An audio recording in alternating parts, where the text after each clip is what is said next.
இந்த இடத்துக்கு ஸ்பட்டிகஷிலா அப்படின்னு பெயர். சீதாராமாள் இந்த இடத்துலதான் ஏகாந்தமா இருக்கிற இடம். சீதையும் ராமரும் மட்டும் ஏகாந்தமா இருப்பா. லக்ஷ்மணசுவாமி இங்க வரமாட்டார். ஏன்னா சீதாராமாளுக்கு இது ஏகாந்தமான ஸ்தலமா இருக்கிறதுனால இப்ப இந்த இடம், இந்த கல்லு சொல்றாளே, இதான் ஸ்பட்டிகஷிலான்னு பேர். இது வெயில் அடிச்சதுன்னா ஸ்பட்டிக மணி மாதிரி ஜொலிக்குமா. இப்ப நம்மளே பார்த்தா தெரியும், இது ஒருத்தர் செஞ்ச கல்லு கிடையாது. செஞ்சா இத மாதிரி ஆகாது. பாறையும் இத மாதிரி இருக்காது. இது என்ன ஆச்சரியம், எவ்வளவு மிருதுவா இருக்கு. அதுக்கு இந்த ஊர்ல இருக்கிறவா கருணாகரணமா வர கதை சொல்லுவா. சீதாராமாள் வர்றதுக்கு முன்னாடி எல்லாம் கல்லெல்லாம் பாறையா தானே இருக்கும், சாலிடா தான் இருக்கும், மிருதுவா இருக்காது. ஆனா சீதாம்மாவுடைய சரணம் ரொம்ப மிருதுவா இருக்கிறதுனால அலக்தரச ரக்தாபௌ அலக்தரச வர்ஜிதௌ அத்யாபி சரணௌ தஸ்யாக பத்மகோஷ சமப்பிரபவுன்னு சுமந்திரர் சொல்றார். சீதாம்மாவுடைய சரணத்தை பத்தி ராமாயணத்துல எப்பயும் மருதாணி இட்டு சவந்து இருக்குமா திருவடி. மருதாணி இட்டு மருதாணி இட்டுக்கலனாலும் சவந்து போயிடுதா.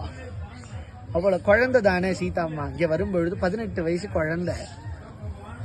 அப்போ காட்டுக்கு இப்படி வரும்பொழுது கல்லெல்லாம் இந்த சித்திரக்கூட்டத்தில் இருக்கிற மொத்த கல் உள்பட எல்லாம் மிருதுவா இருக்கான். நமக்கே எவ்வளவு சாஃப்டா இருக்கு தொடும் பொழுது. அத மாதிரி சீதாம்மாவுக்கு ஆயிடுத்து. சீதாம்மாள் ராமரும் இங்க உக்காண்டி ஏகாந்தமா இந்த வன சௌந்தரியத்தை பாப்பா. சித்திரக்கூட்டத்தை பத்தி வர்ணிக்கும் பொழுதே சுரம்ய மாசாத்யது சித்திரக்கூட்டம் நதீம் சதாம் மால்யவதீம் சுதீர்த்தாம் நனந்த ராமஹா மிருகபக்ஷி ஜுஷ்டாம் ஜஹூச்ச துக்கம் புற விப்ரவாசாத் அப்படின்னு சொல்ற வால்மீகி ராமாயணத்துல.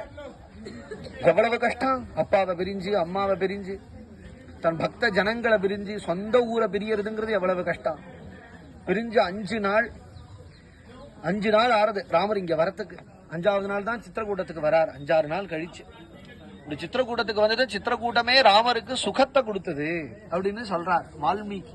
சுரம்ய மாசாத்யது சித்திரக்கூட்டம். அந்த சித்திரக்கூட்டத்திலேயே ராமருக்கு அந்தப்புறம் மாதிரி இந்த ஸ்பட்டிகஷிலா அப்படிங்கிற ராஜான்னா அவ கிரகத்துல அந்தப்புறம்னு இருக்கும் பத்தியடா. அத மாதிரி இந்த இடம். இந்த இடத்துலதான் காகாசுரன் அப்படின்னு ஒருத்தான், ஜெயந்தன்னு பேர் அவனுக்கு. தேவேந்திரனுடைய புள்ள. காக்கா மாதிரி ரூபம் எடுத்துன்னு தேவனா இருந்தாலும் அசுரன். அசுராலையும் தெய்வம் உண்டு இல்லையோ, பிரகலாதன். பிரகலாதன் அசுரன் தானே. இரண்யகசிபுவும் அசுரன், அவனுடைய புள்ள. ஆனா பிரகலாதனை பத்தி பாகவதத்துல சொல்லும் பொழுது அசுரஹா அப்படின்னு சொல்லும் பொழுது அசுர சேஷ்டிதம் இல்லாதவனானவன், சாது மகாத்மா அப்படின்னு தான் பாகவத. ரஹிதாசுரஹா அசுரஹா அப்படின்னு சுகர் சொல்றார். அத போல அசுராலையும் தெய்வமா இருப்பா, தெய்வங்கள்லயும் அசுரம் உண்டு. அத மாதிரி இந்த ஜெயந்த மகா துஷ்டான். அவன் சீதாம்மாட்டக அபச்சாரப்படுறான். செய்யக்கூடாத காரியங்களை சீதாம்மாட்டக அபச்சாரப்படுறான். ஸ்ரீ ராமச்சந்திர பிரபு இந்த இடத்துலதான் சீதாம்மா மடியில சயன திருக்கோலத்துல இருக்கிறார். அத வால்மீகியும் வர்ணிக்கிறார். இன்னும் விசேஷமா கவிகள்லாம் வர்ணிச்சிருக்கிறார். அதுல திருவசல்லூர் பக்கத்துல ராமபத்ர தீட்சிதர் அப்படின்னு பெரிய ராமபக்தர்.